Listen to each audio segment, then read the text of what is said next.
ได้หูจักหยังอันบ่ได้หูจักหยังอันบ่นี่เขาบอกอย่าลินกับธรรมชาตินี่แหละบ่ จะไปฮักมันเดี๋ยวนี้ ธรรมชาติลงโทษนี่หน้าเฮ็ดได้ก็บ่แตกเนาะพานี่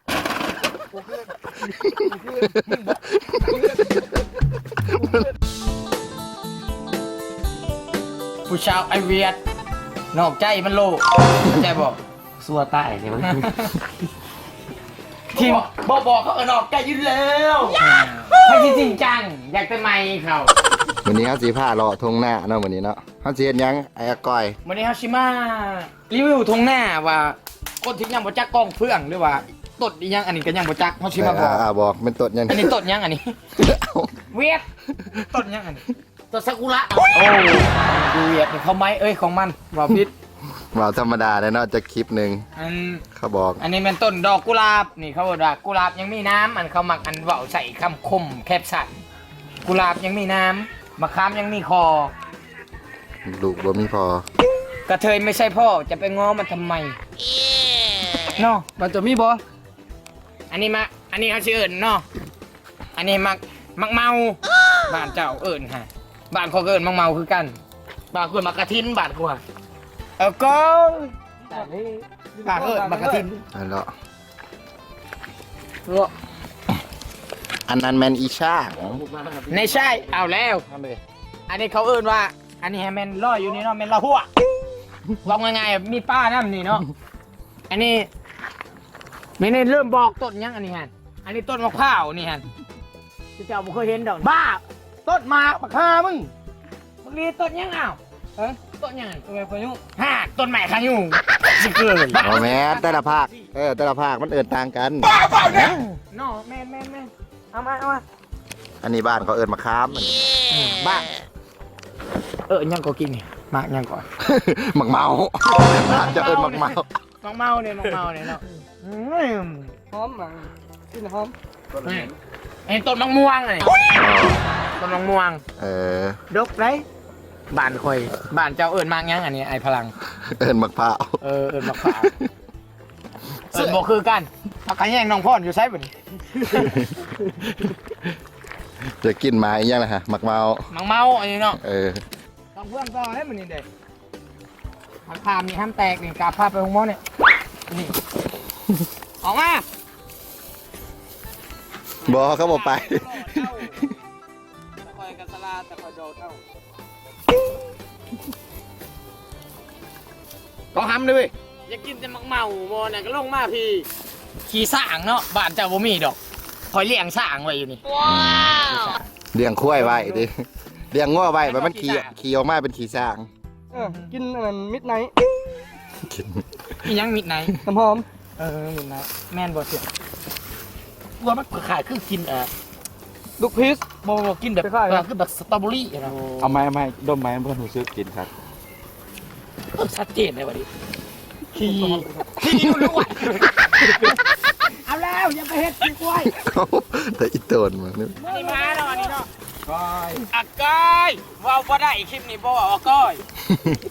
บ่ผิดอันที่สำคัญแม่น ว้าวธรรมดา ที่สำคัญแม่นกล้องเฟื่องเขาบอกบ่ออกกระยามันเป็นคาแรคเตอร์ว่าเนาะอันนี้ที่สำคัญบ้านเจ้าบ่เคยมีไอ้เวียนอยู่บ้านเจ้านี่ดียังอันนี้ที่สำคัญนี่กล้องเฟื่องนี่ทีเด็ดนี่ไผบ่ได้ลินกล้องเฟื่องตอนยังหน่อยเลยเชย ได้กล้วยยาค่ะ เนี่ยค่ะไผเคยบ่แม่น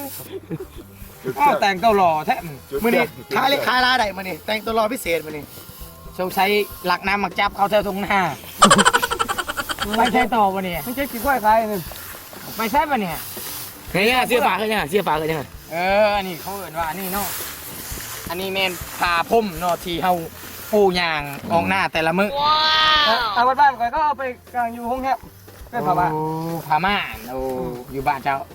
บ้านเวียดเด้อเนาะ ก็เป็นผ้าม่า โมมี่ ฉันมีอยู่เวียดหนึ่งเขาไหมนี่ มีเลยโอ้ยเพราะว่าเวียดด้วยคิดหามาเวียดคิด บอกปนกันกันไร พอปนมากกูสิตีเวียดไปใช้ต่อบ่ดิหันชุดเจ้าหูยังแน่เลยแถวทุ่งนานี่เคล็ดลับแม่น นั่นเองไม่ยังหันอยู่เถอะเป็นอะไรฮะเป็นโน่นๆขึ้นเขาเอิญนี่ยัง โอ้อันนี้เขาเอิ้นว่าเขาภูเขาเนาะเนี่ยบ้านชุเจ้าก็เอิ้นภูเขาคือกัน บ้านขอบ่แม่บ้านขอมีแตะเติกซอง โอ้แม่บ้านบ้านก็เอิ้นกองโพดเอิ้นกองโพด แม่นข้างขวด จักสิว่ายังกระแมนกองโพนเนาะอันนี้เอิ้นกองโพนตอนยังหน่อยอาลีขึ้นไปย่างเลาะเบิดกัน กองโพดนี่กองขี่กองรถกินยัง ขี่ล้วนๆขี่คือกัน ไม่ใช่ต่อวะเนี่ยมาอันนี้แม่นผู้สาวเก็บผักโอ้นางห้องก็มาพี่น้องนางห้องใบเตยอาสยาม ขอได้บ่ขอใบเตยได้บ่เขาบอกว่า บ่ได้ค่าตัวแพงไป หนึ่งเขาก็จะหายอยากได้ใบเตยก็บ่ให้นะกกเดี่ยวหนึ่งมันก็ชินักหนาอย่างกกเดี่ยวนี่นะหอมเลย ท่านผู้ชมอันนี้นี่ไม่กินกล้วย ขี่ล้วนขี่คนแถวนี้แหละตรงหน้าคอยมันแบบมันอินดี้นะแบบว่านี่อันนี้ก็แมนฮูกับปูขันจกเข้าไปบ่ถึกแมนฮูงูสัตว์ไม่กูดีนี่แม่เนาะสัตว์ ยี่แม่เนาะ บ่มียังพี่น้องฮู้วางเปล่าแบบนี้กันแบบนี้มันบ่แม่นใบเตยเนาะค่ะ ยิ่งมาเหลือก็ใบเตยมัน ใบเตยนางห้องกันมาไปต่อยังบ่ได้เอาดอกอันนี้แม่นเสาไฟอันนี้ไฟสีบ่ฮู้แม่นเสาไฟชูนิดนึงกระโหลกคันอยู่บ้าน เดี๋ยวไอ้พ่อกับมาเนี่ย ไฟเอก ไปเฟิร์นเอ้าไอ้อันนี้ไอ้พ่อกับมาอีก ต้นเขาใบเพิ่นใช่อันนี้เขาเอิ้นใบหยังอันนี้ ไม่อย่าเพิ่ม ใบหญ้าคิวเขาเอิ้นบ้านคอยหั่นน่ะนี่ดอกอันนี้เอาใส่ทอแล้วก็เป่าพุดให้มันถือกันแล้วก็เจ็บบ่ได้ฮู้จักหยังอันว่าบ่ได้ฮู้จักหยังบ่ได้ฮู้จักหยังอันว่านี่เขาเอาอย่าลิ้นกับธรรมชาติเด้อเลย จะไปฮักมันเป็นยัง ธรรมชาติลงโทษนี่คอยฮักนี่ไปตีคอยบัดเดียวนึง เขามากินเศร้าเลยฮะรุ่นลิมิเต็ดเนี่ย เช้านี่แม่นตั้งแต่เฮาอายุ70ปีแล้วเนาะ ฮะ แต่ก็ยังอยู่ ฮะเมื่ออายุ70 ปีเมื่ออายุ70 ปี ตอนหนอแต่ศาสตร์ก่อน ชาติก่อนขนาดเว้ายังบ่เข้าใจหยังอันนี้แม่นน้ำมักจับเรือตะเวียดอัน น้ำไผจับก็ น้ำคอยจับ เออ นะ น้ำบักจับ น้ำคอยจับอันเนี้ย เอ้าต้นไผ่ ฮะต้นไผ่ ไก่ โอ้ย เป็นจมูกอันน่ะ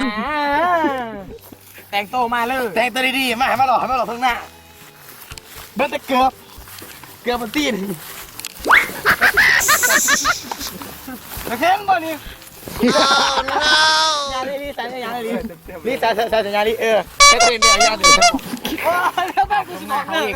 อันนี้มันหัวลิมิเต็ดสแกนใบหน้า มาเอา ปึ๊บ นี่สแกนใบหน้านี่หน้าออกโลดนี่เอาอีกนี่ตัวนี้นี่ก็มันมีรหัสปิด รหัสปิด ได้ลูก รหัสปิดมันเลยตกใส่หัวอ้าวบ่ออก แล้ว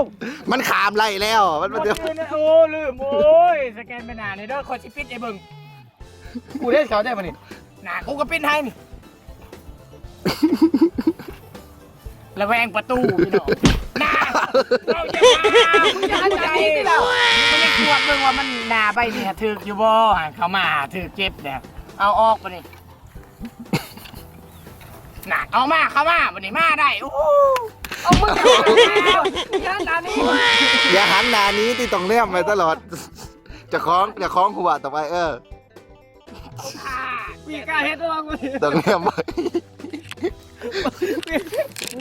อัด อันนี้เมนเขาบาเล่เนาะเอาแล้วลืมอัด เดี๋ยวกูว่าเขาโอ้เสียงประตูเอาไป ยังมีเอาใหม่อยู่สแกนไปนะเขายังสิเอาใหม่อยู่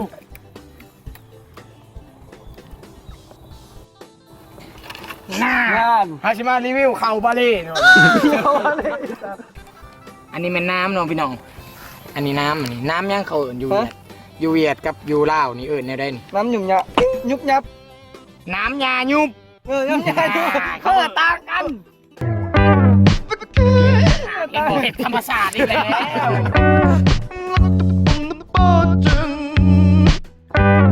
วัดบ่แม่นบอลเฮาเลาะลินเอ้ยบ่แม่นบอลเฮาหาปลาหนองเฮาหาปลานี่แหละน้ำมาแห้งปลามันก็สิโดนเขานี่สอดพี่บ่ได้พอโตเบิดเนาะนี่เพราะว่ามันบ่มีพาอัดดิเมิดเนาะเอาอย่างอีกอันนั้นเป็นคนเนาะยืนอยู่ ยืนอยู่คนเดียวคนน่ะ มันเป็นทุนรายการ อันนี้ก็คนคือกันอย่าแนมกาย อ้าวเลยชนะเลยเว้ยเขามีไส้เอาไส้ อากายพักขยันน้องพรติดตายหมดแล้วตายโลดอันเนี้ยนี่ตายโลดน้องพรลืมเฮาแล้วบ่จักพักขยันก็ตายไอเวียดอ้าวบ่แม่นบุตร ให้เว้าธรรมดา ไม่พอธรรมดา กำแพงนี่แม่นเขาสื่ออันจากทวีปอันผู้แหละแถวยุโรปแถวเอโรปบ่แถวนี้แหละสื่อมาแต่สเปนนี่ มันทนอยู่วันนี้ บ่ทนจังได้นี่พูดอ่ะก็ลองเอาหัวเบิ่งนี่บ่ทนนี่ เบิดเลยกูซักแต่งตัวแบบ นี่นาดแบบทนนะแบบ โอ้ เฮ็ดในได้กระโบแตก มึงเห็ดกูกะ เฮ็ดในได้กระโบแตกเนาะพานี่ มึงยังมือแตกเก่งแต่ง เอา แต่ ติ งตัวมา เอา แน่ ติ เอาลิ้นบุกได้ไหมมึงอ่ะ